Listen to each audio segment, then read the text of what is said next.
وَإِذَا سَأَلَكَ عِبَادِي عَنِّي فَإِنِّي قَرِيبٌ أُجِيبُ دَعْوَةَ الدَّاعِ إِذَا دَعَانِ.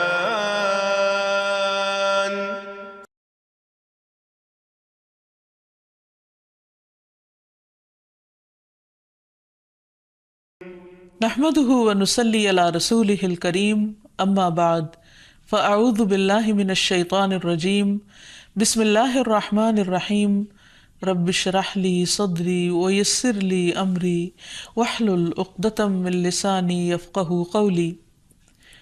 السلام علیکم ورحمۃ اللہ وبرکاتہ۔ ناظرین، پروگرام دعا کیجئے کے ساتھ آپ کی خدمت میں حاضر ہیں۔ آج ہم انشاءاللہ ڈر اور گھبراہٹ کے وقت کی دعائیں آپ کے ساتھ شیئر کریں گے، کیونکہ ہر انسان کسی نہ کسی وجہ سے ڈر یا گھبراہٹ میں مبتلا ہو جاتا ہے۔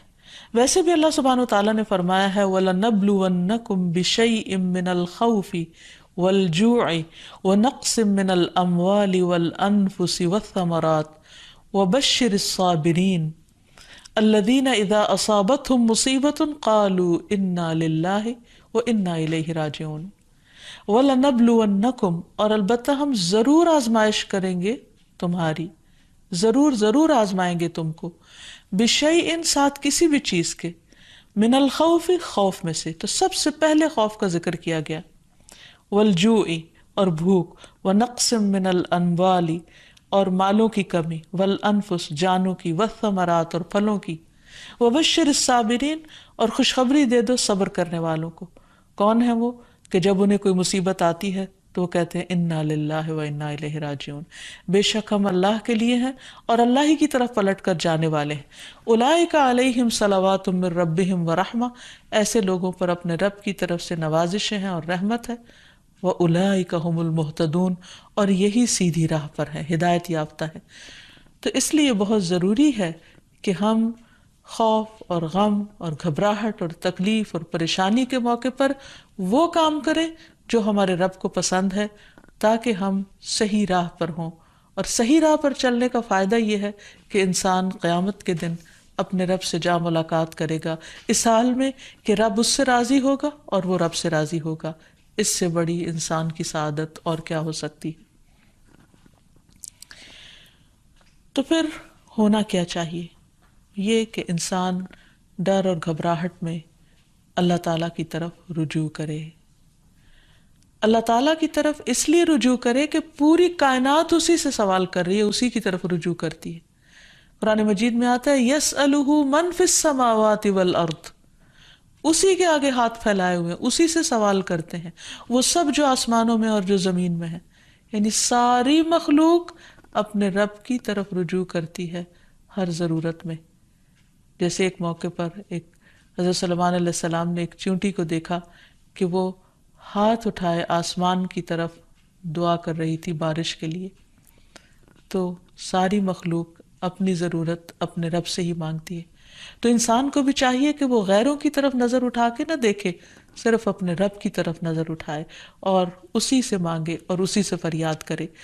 لیکن یہ یاد رکھے کہ جب رب سے مانگنے کے لیے جائے تو ادب اور احترام کا تقاضا یہ ہے کہ پہلے رب کی تعریف بیان کرے اور پھر نبی صلی اللہ علیہ وسلم پر درود بھیجے۔ تو اس سلسلے میں اللہ سبحانہ تعالیٰ کی تعریف کے کچھ اور کلمات ہیں جو آج آپ سے شیئر کریں گے۔ ابو امامہ کہتے ہیں کہ نبی صلی اللہ علیہ وسلم نے فرمایا، کیا میں تمہیں شب و روز کے مسلسل ذکر سے افضل ذکر نہ بتاؤں؟ تم کہا کرو سبحان اللہ عدد ما خلق، سبحان اللہ ملء ما خلق، سبحان اللہ عدد ما فی الارض والسماء، سبحان اللہ ملء ما فی السماء والارض، سبحان اللہ ملء ما خلق، سبحان اللہ عدد ما احصا کتابہ، وسبحان اللہ ملء کل شیء۔ میں اللہ کی پاکیزگی بیان کرتا ہوں اس کی مخلوق کی گنتی کے برابر، میں اللہ کی پاکیزگی بیان کرتا ہوں جس سے اس کی مخلوقات بھر جائیں. میں اللہ کی پاکیزگی بیان کرتا ہوں ان چیزوں کی گنتی کے برابر جو زمین و آسمان میں ہیں. میں اللہ کی اتنی پاکیزگی بیان کرتا ہوں جس سے وہ چیزیں بھر جائیں جو آسمان و زمین میں ہیں. میں اللہ کی پاکیزگی بیان کرتا ہوں جس سے اس کی مخلوقات بھر جائیں. میں اللہ کی پاکیزگی بیان کرتا ہوں ان چیزوں کی گنتی کے برابر جن کو اس نے اپنی کتاب میں شمار کیا. اور میں اللہ کی اتنی پاکیزگی بیان کرتا ہوں جس سے ہر چیز بھر جائے. پھر تم اسی طرح الحمدللہ کہو، یعنی جہاں سبحان اللہ کہا ہے اسی طرح الحمدللہ کہ میں اللہ کی اتنی تعریف بیان کرتا ہوں. تو انسان اللہ سبحانہ وتعالیٰ کی تعریف بیان کرتے ہوئے تھکے نہیں. اس تسبیح سے بھی انسان کی بہت سی مشکلات خود بخود حل ہو جائیں گی. اور پھر نبی صلی اللہ علیہ وسلم پر درود شریف پڑھے اور پھر اللہ تعالیٰ سے دعا کرے. کیونکہ حضرت انس سے روایت ہے، کہتے ہیں کہ میں نے رسول اللہ صلی اللہ علیہ وسلم کو فرماتے ہوئے سنا کہ اللہ تعالیٰ نے فرمایا، اے ابن آدم، تو جب تک مجھے پکارتا رہے گا اور مجھ سے امید رکھے گا میں تجھے معاف کرتا رہوں گا جو بھی تجھ سے ہوتا رہا، اور مجھے اس کی کوئی پرواہ نہیں. یعنی بڑے سے بڑا گناہ معاف کرنا اللہ سبحانہ تعالیٰ کے لیے کچھ بھی مشکل نہیں. تو بہرحال جب انسان پر کوئی آزمائش آئے اور خصوصاً ڈر، خوف اور گھبراہٹ کا وقت ہو تو پھر انسان اللہ سبحانہ وتعالیٰ کی طرف رجوع کرے. سب سے پہلے انسان اس کی تحقیق کرے کہ ڈرنے کی وجہ کیا ہے، اس کو انالائز کرے. بعض اوقات صرف شیطان انسان کو ڈراتا ہے اور خوف دلاتا رہتا ہے جبکہ خوف کی کوئی حقیقی وجہ نہیں ہوتی. اور پھر جب شیطانی وسوسے بار بار انسان پر حملہ آور ہو تو اس وقت انسان صرف اللہ کو کافی سمجھے، اللہ پر بھروسہ کرے، کیونکہ اسی پر توکل کرنا چاہیے، توکل کرنے والوں کو، کیونکہ ہر مسئلے کا حل اسی کے ہاتھ میں ہے. پھر یہ کہ انسان صرف اللہ سے ڈرے. جو شخص اللہ سے ڈرتا ہے وہ کسی اور سے نہیں ڈرتا. دوسرے سارے ڈر ختم ہو سکتے ہیں اگر انسان کے دل میں سب سے زیادہ اللہ کا ڈر ہو. پھر اسی طرح اللہ تعالیٰ کا ساتھ محسوس کرے، کیونکہ اللہ سبحانہ وتعالیٰ اپنے بندے کو تنہا نہیں چھوڑتا. نبی صلی اللہ علیہ وسلم جب ہجرت کر کے مدینہ تشریف لے جا رہے تھے اور راستے میں غار ثور میں آپ نے پناہ لی تو اس وقت آپ صلی اللہ علیہ وسلم نے حضرت ابوبکر کو یہ کہہ کر تسلی دلائی کہ لا تحزن ان اللہ معنا، غم نہ کرو، یعنی ڈرو مت، اللہ ہمارے ساتھ ہے.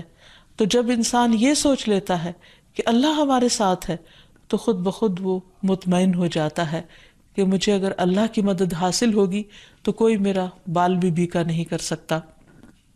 پھر یہ کہ انسان کو اللہ سبحانہ وتعالیٰ کی حفاظت پر یقین رکھنا چاہیے. جیسے ایک موقع پر ہم دیکھتے ہیں کہ نبی صلی اللہ علیہ وسلم غزوے سے واپس آ رہے تھے تو راستے میں آرام کرنے کے لیے ایک درخت کے نیچے آپ سو گئے. تو اتنے میں ایک اعرابی آیا اور اس نے آپ کی تلوار اٹھا لی اور تلوار لہرا کر آپ صلی اللہ علیہ وسلم سے کہنے لگا، جبکہ آپ کی آنکھ کھل گئی اس وقت، کہ بتاؤ اے محمد آج تمہیں مجھ سے بچانے والا کون ہے؟ تو نبی صلی اللہ علیہ وسلم نے بہت اطمینان کے ساتھ بغیر کسی ڈر اور گھبراہٹ کے جواب دیا، میرا اللہ. یہ وہ یقین تھا اللہ تعالیٰ کی حفاظت کا. تو اسی بنا پر آپ صلی اللہ علیہ وسلم نے فرمایا میرا اللہ. تو وہ اعرابی کانپنے لگ گیا اور تلوار اس کے ہاتھ سے چھوٹ پڑی. اور پھر آپ صلی اللہ علیہ وسلم نے وہ تلوار اٹھا لی اور اس سے پوچھا اب بتاؤ میرے ہاتھ سے تمہیں کون بچا سکتا ہے؟ تو اس پر وہ شخص اتنا مرعوب ہوا کہ وہ آپ صلی اللہ علیہ وسلم پر ایمان لایا اور آپ نے اس کو کوئی سزا نہیں دی. پھر یہ کہ انسان ڈر اور گھبراہٹ کے موقع پر، پریشانی کے موقع پر نماز سے سہارا لے. قرآن مجید میں آتا ہے ان الانسان خلق ہلوعا اذا مسہ الشر جزوعا واذا مسہ الخیر منوعا الا المصلین الذین هم علی صلاتهم دائمون. بلا شبہ انسان تھڑ دلا بنایا گیا ہے، جب اسے کوئی تکلیف پہنچتی ہے تو گھبرا اٹھتا ہے، جب مال ملتا ہے تو بخیل بن جاتا ہے، سوائے نماز ادا کرنے والوں کے، وہ جو اپنی نماز پر ہمیشگی کرنے والے ہیں. تو گویا نماز کی پابندی انسان کو ڈر، خوف اور گھبراہٹ سے محفوظ رکھتی ہے. انبیاء علیہ السلام کا طریقہ یہ تھا کہ جب بھی انہیں خوف یا گھبراہٹ ہوتی تو فوراً نماز کے لیے کھڑے ہو جاتے. جیسے نبی صلی اللہ علیہ وسلم کے بارے میں بھی آتا ہے، اور اللہ تعالیٰ کا حکم بھی ہے قرآن مجید میں، وَاسْتَعِینُوا بِالصَّبْرِ وَالصَّلَاةِ، صبر اور نماز کے ساتھ مدد مانگو۔ پھر اسی طرح یہ ہے کہ انسان کوشش کر کے بہادری کا مظاہرہ کرے، اپنے دل کو تھامے، اچھی امید رکھے، پازیٹیو سوچ رکھے، تو اللہ سبحانہ وتعالیٰ اس بندے کی مدد فرماتے ہیں۔ نبی صلی اللہ علیہ وسلم تمام انسانوں میں سے زیادہ بہادر تھے۔ مدینہ میں اکثر خوف کی خبریں پھیل جایا کرتی تھی، اور آپ صلی اللہ علیہ وسلم تنہا باہر نکل کر لوگوں کے حالات کا جائزہ لیا کرتے تھے، اور دشمن کے آنے کی بھی خبر لیتے، اور صحابہ کرام اس بات پر حیران ہو جاتے کہ کس طرح اللہ کے رسول صلی اللہ علیہ وسلم کسی سے بھی نہیں ڈرتے۔ پھر اسی طرح یہ ہے کہ انسان کے اوپر جب آزمائش آئے اس وقت بھی انسان اللہ تعالیٰ کی طرف رجوع کرے، اور جب تکلیف چلی جائے تو بھی انسان اللہ تعالیٰ کی طرف رجوع کرتا رہے، یعنی صرف مشکل وقت پہ نہ پکارے، عام حالات میں بھی انسان اللہ تعالیٰ کو پکارتا رہے۔ پھر اسی طرح کچھ چیزیں ایسی ہیں کہ جو انسان کو مکمل امن دیتی ہیں، مثلاً عمرہ، حج، طواف، کیونکہ اللہ تعالیٰ فرماتے ہیں فَلْيَعْبُدُوا رَبَّ هَذَا الْبَيْتِ الَّذِي أَطْعَمَهُم مِّن جُوعٍ وَآمَنَهُم مِّن خَوْفٍ، ان پر لازم ہے کہ اس گھر کے رب کی عبادت کریں جس نے انہیں بھوک سے بچا کر کھانا یا خوف سے بچا کر امن دیا۔ پھر اسی طرح شرک چھوڑ دینا، قرآن مجید میں آتا ہے الَّذِينَ آمَنُوا وَلَمْ يَلْبِسُوا إِيمَانَهُم بِظُلْمٍ أُولَٰئِكَ لَهُمُ الْأَمْنُ وَهُمْ مُهْتَدُونَ، جو لوگ ایمان لائے اور اپنے ایمان کو ظلم سے آلودہ نہیں کیا، یعنی شرک سے آلودہ نہیں کیا، یہی لوگ ہیں جن کے لیے امن ہے اور وہی ہدایت پر ہیں، ہدایت پانے والے ہیں۔ پھر اسی طرح انسان اپنے آپ کو اللہ کے سپرد کر دے، رات کو سوتے وقت خاص طور پر یہ دعا پڑھ کر سوئے، اللہم اسلمت نفسی الیک ووجہت وجہی الیک وفوضت امری الیک، اے اللہ میں نے اپنا آپ تیرے حوالے کر دیا، میں نے اپنا رخ تیری طرف کر لیا، اور میں نے اپنا معاملہ تیرے سپرد کر دیا۔ تو جو چیز بھی انسان کو پریشان کرے تو وہ انسان اللہ کے سپرد کر دے، کیونکہ وہی ہر چیز کی ٹیک کیئر کرنے والا ہے، اور اس سے بہتر کوئی بھی کسی چیز کی حفاظت نہیں کر سکتا۔ پھر اسی طرح انسان اگر چاہتا ہے کہ ہمیشہ دنیا اور آخرت میں امن میں رہے ہر خوف اور گھبراہٹ سے، تو اللہ کی طرف سے آئی ہوئی ہدایت کی پیروی کرے۔ آدم علیہ السلام کو اور حضرت حوا کو جب دنیا میں اتارا گیا تھا تو اس وقت اللہ سبحانہ وتعالیٰ نے انسانوں کو بتا دیا تھا اور وعدہ فرمایا تھا قُلْنَا اهْبِطُوا مِنْهَا جَمِيعًا فَإِمَّا يَأْتِيَنَّكُم مِّنِّي هُدًى فَمَن تَبِعَ هُدَايَ فَلَا خَوْفٌ عَلَيْهِمْ وَلَا هُمْ يَحْزَنُونَ، ہم نے کہا سب کے سب اس سے اتر جاؤ، پھر اگر کبھی تمہارے پاس میری طرف سے واقعی کوئی ہدایت آ جائے تو جو میری ہدایت کی پیروی کرے گا اس پر نہ کوئی خوف ہے اور نہ وہ غمگین ہوں گے۔ پھر اسی طرح اللہ سبحانہ وتعالیٰ اور اس کے رسول کی اطاعت انسان کو خوف اور غم سے نجات دینے والی ہے۔ اللہ تعالیٰ فرماتے ہیں یا بنی آدم اما یأتینکم رسل منکم یقصون علیکم آیاتی فمن اتقی واصلح فلا خوف علیہم ولا ہم یحزنون، اے آدم کی اولاد اگر کبھی تمہارے پاس واقعی تم میں سے کچھ رسول آئیں جو تمہارے سامنے میری آیات بیان کریں، تو جو شخص ڈر گیا اور اس نے اصلاح کر لی تو ایسے لوگوں کے لیے نہ کوئی خوف ہوگا اور نہ وہ غمزدہ ہوں گے۔ پھر اسی طرح دین پر استقامت اختیار کرنا انسان کو خوف سے نجات دیتا ہے۔ فرمایا ان الذين قالوا ربنا الله ثم استقاموا فلا خوف عليهم ولا هم يحزنون، یقیناً وہ لوگ جنہوں نے کہا اللہ ہمارا رب ہے اور اس پر پھر جم گئے، ان پر نہ کوئی خوف ہوگا اور نہ وہ غمگین ہوں گے۔ پھر اسی طرح انسان اپنے فرائض کی ادائیگی کرتا رہے، اور اگر فرائض ادا کرتا رہے گا تو اس پر کوئی خوف اور غم نہ ہوگا۔ اللہ تعالیٰ فرماتے ہیں ان الذین آمنوا وعملوا الصالحات واقاموا الصلاة وآتوا الزکاة لہم اجرہم عند ربہم ولا خوف علیہم ولا ہم یحزنون، بے شک جو لوگ ایمان لائے اور انہوں نے اچھے کام کیے، نماز قائم کرتے رہے اور زکوٰۃ ادا کرتے رہے، ان کا اجر ان کے پروردگار کے پاس ہے، انہیں نہ کوئی خوف ہوگا اور نہ وہ غمگین ہوں گے۔ اسی طرح صدقہ بھی انسان کو خوف اور غم سے نجات دیتا ہے۔ قرآن مجید میں آتا ہے الذین ينفقون اموالهم فی سبیل اللہ ثم لا یتبعون ما انفقوا منا ولا اذى لهم اجرهم عند ربهم ولا خوف علیہم ولا هم يحزنون۔ جو لوگ اللہ کے راستے میں اپنا مال خرچ کرتے ہیں پھر خرچ کرنے کے بعد نہ احسان جتلاتے ہیں اور نہ دکھ دیتے ہیں، ان کے لیے ان کا اجر ان کے رب کے پاس ہے، ایسے لوگوں کو نہ کوئی خوف ہوگا اور نہ وہ غمگین ہوں گے۔ ایک اور جگہ پر فرمایا الذین ينفقون اموالهم باللیل والنہار سرا وعلانیہ فلہم اجرہم عند ربہم ولا خوف علیہم ولا هم يحزنون۔ جو لوگ دن رات کھلے اور چھپے اپنے مال خرچ کرتے ہیں انہیں اپنے رب سے اس کا اجر ضرور مل کر رہے گا، ایسے لوگوں کو نہ کچھ خوف ہوگا اور نہ وہ غمگین ہوں گے۔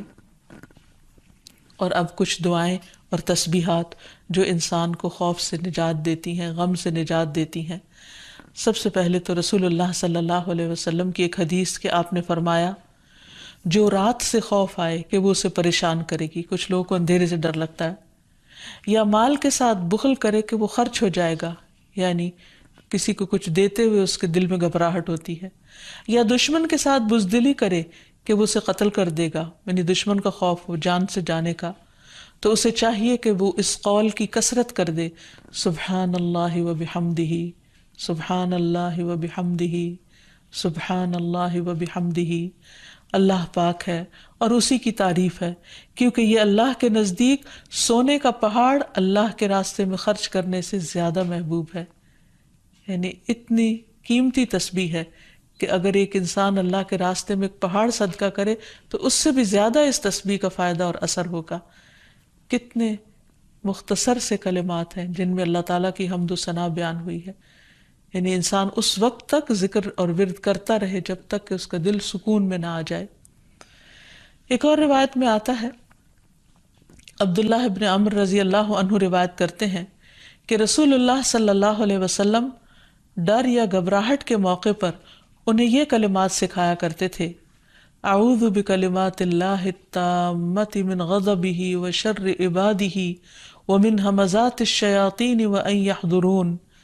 میں اللہ کے کامل کلمات کی پناہ میں آتا ہوں، اس کی ناراضگی سے، اس کے بندوں کی شرارتوں سے، شیطانوں کے وسوسوں سے، اور اس بات سے کہ وہ میرے پاس آئیں۔ پھر اسی طرح ڈراؤنے خواب سے بچنے کے لیے بھی نبی صلی اللہ علیہ وسلم نے یہی دعا پڑھنے کے لیے فرمایا۔ پھر اسی طرح رات کو نیند میں گھبراہٹ کی دعا، یعنی یا نیند آئے نہ، یا نیند کے اندر انسان خوف کھائے یا اسے گھبراہٹ شروع ہو جائے، تو اس کے بارے میں خالد بن ولید روایت کرتے ہیں کہ میں رات کو نیند میں گھبرا جایا کرتا تھا، پھر میں نبی صلی اللہ علیہ وسلم کے پاس حاضر ہوا تو میں نے عرض کیا میں رات کو نیند میں ڈر جاتا ہوں تو میں اپنی تلوار اٹھا لیتا ہوں اور جو چیز سامنے آتی ہے اسے تلوار سے مار ڈالتا ہوں۔ تو رسول اللہ صلی اللہ علیہ وسلم نے فرمایا کیا میں تمہیں وہ کلمات نہ سکھاؤں جو مجھے روح الامین نے سکھائے ہیں، یعنی جبریل امین نے؟ کہو اعوذ بکلمات اللہ التامات التی لا یجاوزہن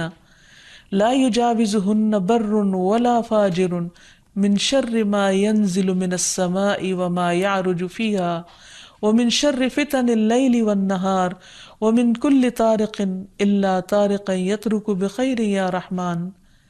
میں اللہ کے تمام کلمات کے ذریعے پناہ مانگتا ہوں جن سے آگے نہ کوئی نیک اور نہ کوئی فاجر بڑھ سکتا ہے، ان تمام چیزوں کے شر سے جو آسمان سے اترتی ہیں اور جو آسمان کی طرف چڑھتی ہیں، اور رات اور دن کے فتنوں کے شر سے، اور رات کو ہر آنے والے کے شر سے، سوائے اس کے جو خیر کے ساتھ آئے، اے نہایت رحم کرنے والے۔ پھر اسی طرح انسان کو صبح و شام عافیت کی دعا بھی پڑھنی چاہیے۔ ابن عمر رضی اللہ عنہ کہتے ہیں کہ رسول اللہ صلی اللہ علیہ وسلم صبح و شام ان دعاؤں میں سے کسی دعا کو چھوڑتے نہیں تھے۔ اللہم انی اسألک العافیۃ فی الدنیا والآخرہ، اللہم انی اسألک العفو والعافیۃ فی دینی و دنیای و اہلی و مالی، اللہم استر عوراتی و آمر روعاتی، اللہم احفظنی من بین یدی و من خلفی و عن یمینی و عن شمالی ومن فوقی واعوذ بعظمتک ان اغتال من تحتی۔ اے اللہ میں دنیا اور آخرت میں تجھ سے عافیت کا سوال کرتا ہوں۔ اے اللہ میں تجھ سے اپنی دنیا اور دین، اپنے اہل خانہ اور مال کے متعلق درگزر اور عافیت کا سوال کرتا ہوں۔ اے اللہ میرے عیوب پر پردہ ڈال دے اور خوف سے مجھے امن عطا کر دے۔ اے اللہ آگے پیچھے دائیں بائیں اور اوپر کی جانب سے میری حفاظت فرما، اور میں تیری عظمت سے تیری پناہ میں آتا ہوں کہ مجھے نیچے سے اچک لیا جائے، یعنی زمین میں دھنسنے سے۔ تو یہ وہ خوبصورت دعائیں ہیں نبی صلی اللہ علیہ وسلم کی سکھائی ہوئی کہ جن کو پڑھنے سے انسان ہر طرح کے خوف، غم اور گھبراہٹ سے آزاد ہو سکتا ہے۔ اللہ تعالی ہمیں توفیق دے کہ ہم ان دعاؤں کو پڑھ سکیں اور ہر حال میں اپنے رب ہی کو پکاریں تاکہ وہ ہماری طرف رحمتوں کے ساتھ متوجہ ہو۔ وآخر دعوانا ان الحمد للہ رب العالمین۔